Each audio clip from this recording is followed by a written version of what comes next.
Your concerns are overblown and costly, Lucas said, staring me down across the conference table. We need people who prioritize efficiency. My name is Frank Delaney, 57 years old and plant operations manager at Ironwood Forge for the past 14 years. Before that, I spent 21 years working my way up from the factory floor in Akron, Ohio. I knew every machine, every safety protocol, and every shortcut that could cost a man his fingers or worse. Lucas, when had been CEO for exactly 7 months, brought in by the board to streamline operations and maximize shareholder value. The kind of man who wore Italian shoes to a metal fabrication plant and talked about pain points and growth metrics while stepping over oil puddles that should have been cleaned up weeks ago.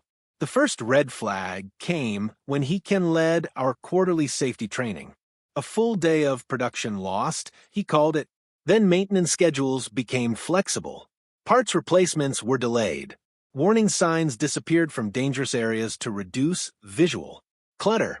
I raised concerns in private first, showed him the statistics, the near-miss reports, the industry standards we were now ignoring. He nodded, smiled, and did nothing. So I documented everything. Every violation, every ignored recommendation, every maintenance request denied. That morning, I'd emailed the executive team about a critical hydraulic press that needed emergency maintenance. The pressure gauges were failing, and the safety shield had cracked. Using it was like playing Russian roulette. I recommended shutting it down immediately. 2 hours later, I was called into the conference room with the entire leadership team present. That's when Lucas delivered his verdict. Frank, we appreciate your years of service, but your priorities no longer align with our vision for Ironwood Forge. Around the table, eyes dropped. Nobody spoke up. These were people I'd worked alongside for years, people whose families I knew by name. Now they studied their notepads like they contained the secrets of the universe. You'll receive 2 months severance. Lucas continued. Human resources will handle the exit process. I didn't argue, didn't raise my voice, just nodded once and stood up. As I walked to the door, Vanessa from finance caught my eye for just a second. There was something there. Fear mixed with respect. She knew what was happening was wrong. They all did. But I also knew something Lucas didn't. My documentation hadn't just gone into company emails that could be deleted. I had copies detailed, comprehensive, and ready to be submitted to people who would actually care. I started at Ironwood Forge back when it was called Midwestern Metal Works. Began on 3rd shift running a stamping machine 6 months after my 19th birthday. Hot, dangerous work, but it paid better than anything else in Akron for a kid with just a high school diploma. My father had worked 42 years at Goodyear before his retirement. Make yourself necessary, he told me my first day. Learn everything. Be the guy they can't replace. So I did. Learned every machine. Took night classes in industrial engineering. Volunteered for the safety committee because nobody else wanted it. By my 15th year, I was floor supervisor. By my 21st, operations manager for the whole plant. 350 people reported up to me. I knew their strengths, their weaknesses, which ones needed a firm hand, and which ones worked better with encouragement. My wife Elaine used to tease me. You care more about those machines than our own kitchen appliances. Maybe she was right. Our dishwasher had been making a grinding noise for 6 months. But at work, I knew that a grinding noise could mean someone losing a hand by the end of the shift. When Old Man Winters ran the company, safety was priority 1. Production targets don't matter if someone doesn't go home to their family, he'd say. The safety record was posted at the entrance every month, and bonuses were tied to keeping accident rates low. After he retired, Ironwood drifted through 3 different ownership groups in 10 years. Each one a little less connected to the work we actually did. Each one a little more focused on quarterly numbers. Lucas was just the latest, and worst in that progression. The first time we met, he asked how quickly we could double production. I told him we'd need to hire more people and maybe add another shift. He frowned like I'd insulted him. What about just running the machines harder? He asked. Warning bells went off in my head right there. But I tried. God knows I tried to make him understand how things worked on the floor. For months, I watched the small changes pile up. Maintenance intervals stretched. Safety equipment became optional. Experienced workers who raised concerns were the first to be let go when Lucas started his efficiency layoffs. I still remembered Tommy Wilson, 26 years with the company, finding me in the parking lot the day after he was cut. "You're the only one left who remembers how things should be, Frank," he said. "Don't let them turn that place into a death trap." I promised him I wouldn't. Now, I was walking to my office to clean out my desk, that promise still echoing in my ears. Human Resources gave me 30 minutes to collect my things. Cheryl from HR stood awkwardly by the door while I emptied my desk. We'd worked together for 12 years now. She couldn't meet my eyes. "I need your keys and badge," she said, finally, "and you'll need to sign these." She slid termination papers across the desk. I signed without reading them. What was the point? My career at Ironwood was over either way. As I was packing the last of my personal items, a coffee mug, my daughter made in high school ceramics class, a few family photos. Terry Baker from maintenance appeared in the doorway. Cheryl stepped outside to give us a minute. "This is wrong, Frank," Terry whispered. "Everyone knows it." I just nodded, keeping my voice low. "How's that hydraulic press running?" "They've got Jason operating it now. Kid's been here 8 months, Frank. 8 months. Terry shook his head. "Lucas told us to hit the production targets no matter what." My stomach tightened. Jason was a good kid, eager to please. Too eager. "Be careful, Terry," I said, handing him my box of belongings. "Watch out for yourself." In the parking lot, I sat in my truck for a long time, staring at the building where I'd spent more than half my life. The reality of what happened was finally hitting me. My job was gone.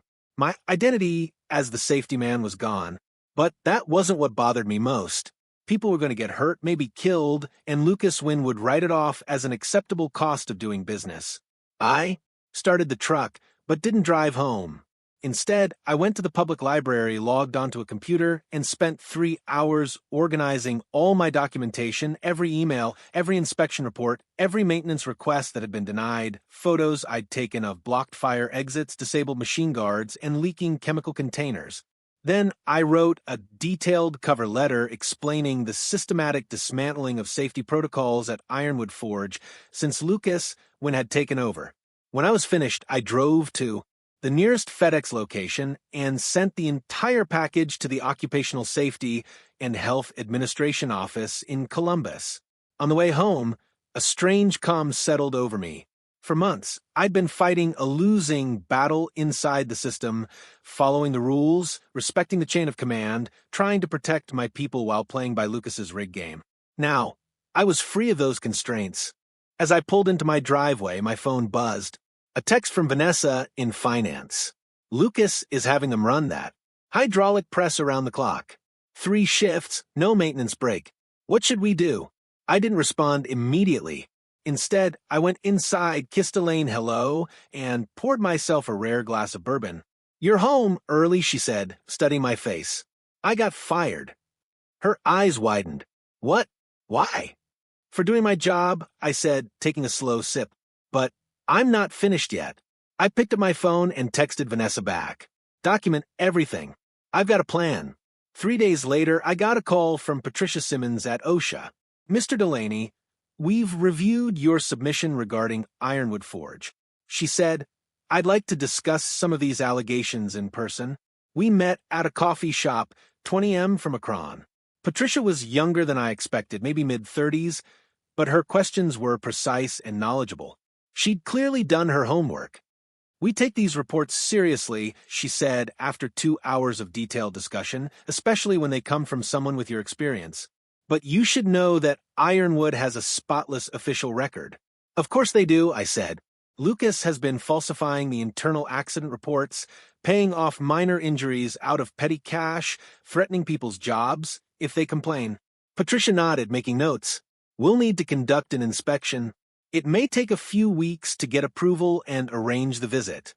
"People might not have a few weeks," I said, thinking of that hydraulic press running 24 hours a day. "I understand your concern, but we have procedures. Procedures won't help Jason Parker if that press fails, I interrupted. Or anyone else on that floor. She gave me a sympathetic look. I'll expedite things as much as I can. In the meantime, is there anyone still at Ironwood who might speak with us? I thought about it. Maybe, but they'd be risking their jobs. After Patricia left, I sat there feeling the weight of time pressing down. Bureaucracy moved slowly. Industrial accidents happened in an instant. That evening, I called Terry Baker. "How's it looking in there?" I asked when he answered. "Bad, Frank. Really bad." His voice was low, like he was afraid of being overheard. "That press is making noises I've never heard before. Lucas has got 3 temps running it who barely know which button turns it on. I tried to show them proper procedures, and he pulled me aside, said, if I didn't get with the program, I'd be next. OSHA's going to inspect, I told him, but it might take weeks." The silence on the line told me everything. Someone's going to get hurt before then. Terry finally said, "I know. I'm trying to speed things up." The next morning, I drove to the office of the Akron Gazette and asked to speak with their investigative reporter. After a brief wait, I was introduced to Olivia Jimenez, a sharp-eyed woman with a recorder and a skeptical expression. "So, you're claiming unsafe conditions at Ironwood Forge?" she asked after I'd given her the outline of my story. "I'm not claiming anything," I said. "I've got documentation." I showed her some of the photos I'd kept copies of. Disabled emergency stops, blocked fire exits, missing machine. Guards. "This could be any factory, anywhere," she said. "How do I know it's Ironwood?" "Because I worked there for 35 years until they fired me for complaining about these exact issues." Her eyes narrowed. "So, this is about revenge. This is about preventing funerals," I countered. "Run the story or don't. But if someone dies in that plant while you're deciding, how will you feel?" Olivia studied me for a long moment. "I need more than just your word. Are there current employees who would verify these conditions?" Before I could answer, my phone rang. It was Vanessa. "Frank," she said, her voice shaking. "There's been an accident. The hydraulic press. Jason's hurt bad. Ambulance just left." My stomach dropped. "How bad?" "They're saying he might lose his arm." I looked at Olivia. "You just got your verification." 2 hours later, Lucas held a press conference outside Ironwood Forge. He stood with perfect posture in his perfect suit, expressing deep concern for Jason's unfortunate accident. "Safety is our #1 priority," he told the cameras with. "Practice sincerity. This was an isolated incident caused by operator error. We're conducting a full internal investigation." Then he played his trump card. "Unfortunately, we believe this accident may have been related to deliberate sabotage by a recently terminated employee who had expressed dissatisfaction with company policies." He never said my name. He didn't have to. By that evening, 2 police officers were at my door with questions about my whereabouts that morning. And my phone was ringing with calls from former colleagues asking if I'd really done what Lucas was implying. The next morning, I hired an attorney. Harold Greenberg had represented union workers for 40 years and knew every trick companies played to dodge responsibility. "They're trying to make you the scapegoat," Harold said bluntly. "It's actually good strategy on their part. Blame the disgruntled ex-employee. Drag your name through the mud. Tie everything up in investigations until the heat dies down." But I wasn't even in the building. I protested. "They have security cameras." Harold nodded, "which they control." "Look, Frank, this isn't about truth. It's about liability. If they can pin this on you, their insurance rates don't go up. They don't face regulatory penalties. And the inevitable lawsuit from Jason focuses on you instead of Ironwood. So, what do? We fight back with facts. You said you've documented everything." "Everything." I confirmed, going back months. "Good. But we need more. We need to know what they're saying internally about the accident." That evening, Terry Baker and Vanessa Morris met me in Harold's office. Both looked nervous, constantly checking their phones. "Lucas called an all-hands meeting after you left," Terry explained. "Said anyone talking to you or the press would be terminated immediately. Made everyone sign new NDAs. But you're here," I said. Terry's weathered face hardened. I've been there 30 years, Frank. What happened to Jason? That's not what we stand for. Or used to anyway. Vanessa nodded. I process the maintenance requests for accounting. I've got copies of everything Lucas denied over the past 6 months, including 3 separate work orders for that hydraulic press. She handed over a USB drive. He's been systematically cutting corners everywhere, not just safety, quality control, environmental compliance, even proper tax withholding, anything to make the quarterly numbers look better. Harold reviewed the files while we talked. When he looked up, his expression was grim. This goes beyond negligence, he said. This is willful endangerment, but it still doesn't prove Frank wasn't involved in the accident. Maybe this will help, Terry said, pulling out his phone. I recorded the safety training, or lack thereof, that Lucas gave the temps before putting them on the press. The recording was short.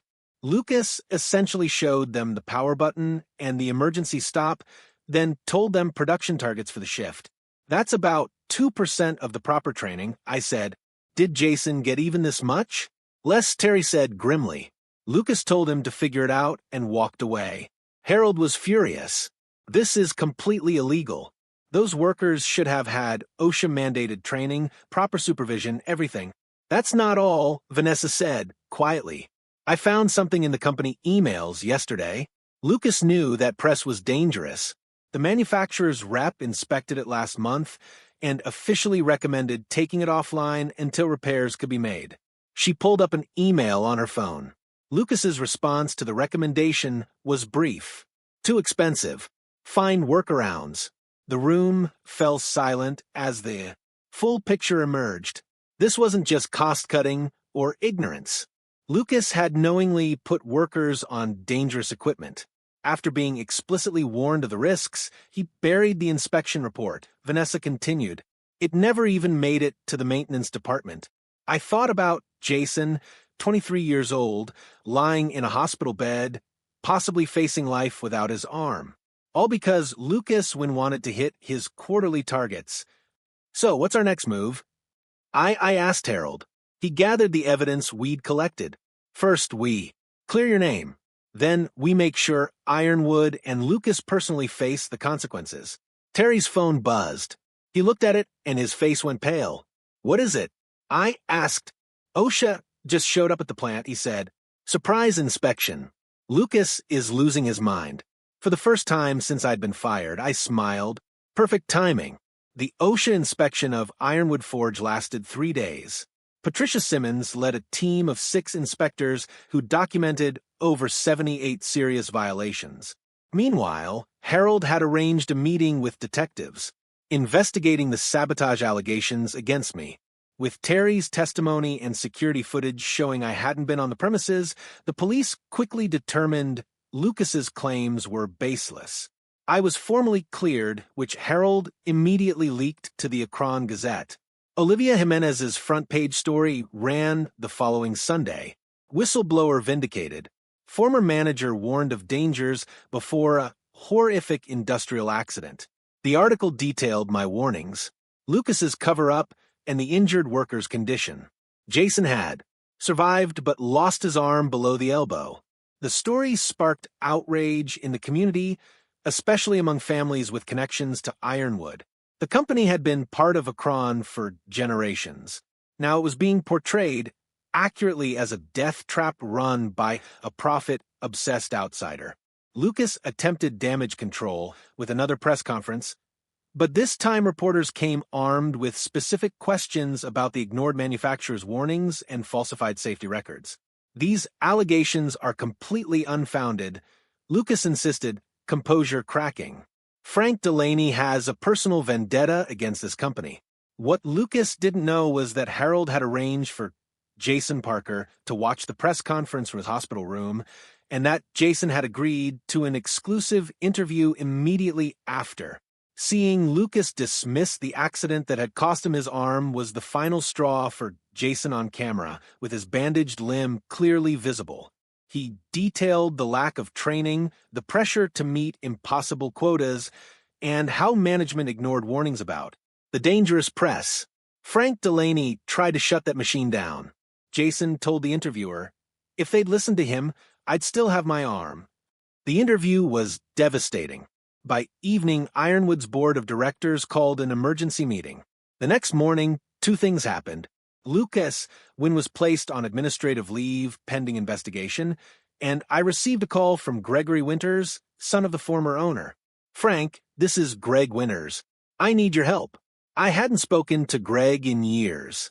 After his father retired, Greg had moved to Chicago to pursue other business interests, selling his stake in the company. The board asked me to step in temporarily, he explained. "The place is a mess. OSHA's shut down half the production lines. We've got lawsuits pending and morale is completely shot. Sounds like you've got your hands full." I said, unsure why he was calling me. "I need someone who knows the operation inside and out. Someone the workers trust." He paused. "I want you to come back, Frank, as acting plant manager." I hadn't expected this. "You know, I'm the one who sent the evidence to OSHA, right?" "Of course. That's exactly why I want you. You put people's safety above everything else, just like my father taught us." I thought about it. Going back would be strange. There would be those who resented me for the disruption, the lost production, maybe even lost bonuses. But there would also be a chance to rebuild what had been broken. "I'll do it on two conditions," I said finally. "First, every single safety. Issue gets fixed before we restart production. No exceptions." "Agreed," Greg said immediately. "And the second, Jason Parker gets full compensation, best medical care, full salary during recovery, and a guaranteed job when he's ready to return if he wants it."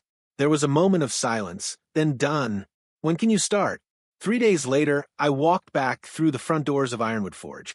The production floor was silent, machines dormant during the safety overhaul. Terry Baker met me with a clipboard of repair orders and a grin. "Never thought I'd see you back here," he said as we walked the floor. "Makes two of us." We stopped at the hydraulic press that had injured Jason. It was cordoned off with yellow tape, waiting for factory representatives to either repair or replace it. "It's going to take time to fix everything Lucas broke," Terry said. I nodded, looking around at the quiet machines and the workers reinstalling guards and safety equipment. "Then we better get started." 6 weeks later, Gregory Winters called a company-wide meeting in the main production area. All 300 employees gathered around a temporary stage, an unusual mix of tension and hope in the air. I stood off to the side, watching Greg approach the microphone. Behind him sat the recently reconstituted board of directors, now including 2 retired floor workers and a safety compliance officer. "Many of you have been with Ironwood longer than I have," Greg began. "You remember when this company stood for something more than just quarterly profits. Today, we begin to restore that legacy." He announced a complete restructuring of the company, new safety protocols, increased maintenance budgets, a bonus system tied to both production goals and safety metrics, and a worker representation committee with actual authority. Then Greg paused, his expression hardening. "As for the recent leadership that betrayed your trust, I have an update. This morning, the board voted unanimously to terminate Lucas Wynn for cause. Additionally, based on evidence of willful negligence, we are cooperating fully with the district attorney's office as they pursue criminal charges." A murmur ran through the crowd. "One final announcement," Greg said. "From now on, Ironwood Forge will have a new position, Director of Operational Safety and Compliance. This person will have final authority over any decision affecting worker safety, with direct report to the board." Greg gestured toward me. "Frank Delaney has agreed to accept this position, effective immediately." The silence broke into applause. Not polite corporate applause, but the genuine appreciation of working people who understood what had been at stake. As I stepped forward, I caught sight of Jason Parker at the back of the room. His left sleeve was pinned up, but he was smiling. He gave me a nod, one that carried both forgiveness and gratitude. I nodded back, then turned to address my colleagues. 3 months after returning to Ironwood, I drove to the county courthouse for Lucas W.'s arraignment. He faced multiple charges, including criminal negligence, resulting in serious bodily injury. I didn't need to be there. The case would proceed with or without my presence, but something in me needed to see it through to the end. Lucas looked smaller somehow in his expensive suit standing before the judge. When he turned and saw me in the gallery, his face flushed with anger. I just watched impassively as he pleaded not guilty and was released on bail. Outside the courthouse, Lucas approached me in the parking lot. Happy now, Frank, he demanded. You've destroyed my career over one accident. It wasn't just one accident, I replied calmly. It was a disaster waiting to happen. You knew the risks and chose profit anyway. That's business, he said dismissively. No, that's criminal. I turned to leave. I'll beat these charges, he called after me. And then I'll sue you for everything you've got. I didn't bother responding. Some men never learn. The following weekend, I visited Jason at his apartment. He was adapting to his prosthetic arm, determined to return to work after completing physical therapy. We sat on his balcony drinking iced tea. I've been meaning to ask you something, Jason said. You could have just walked away, found another job. Why'd you fight so hard? I thought about it. Because some things matter more than a paycheck. When you see something wrong, really wrong, you've got two choices. Look the other way or do something about it. Jason nodded. Well, I'm glad you did something. As I drove home that evening, I felt a peace I hadn't known in a long time. Ironwood was running safely again. Production numbers were actually up due to better maintenance and morale, and I was doing work that mattered. Sometimes standing your ground means walking away first, but that doesn't mean you're finished.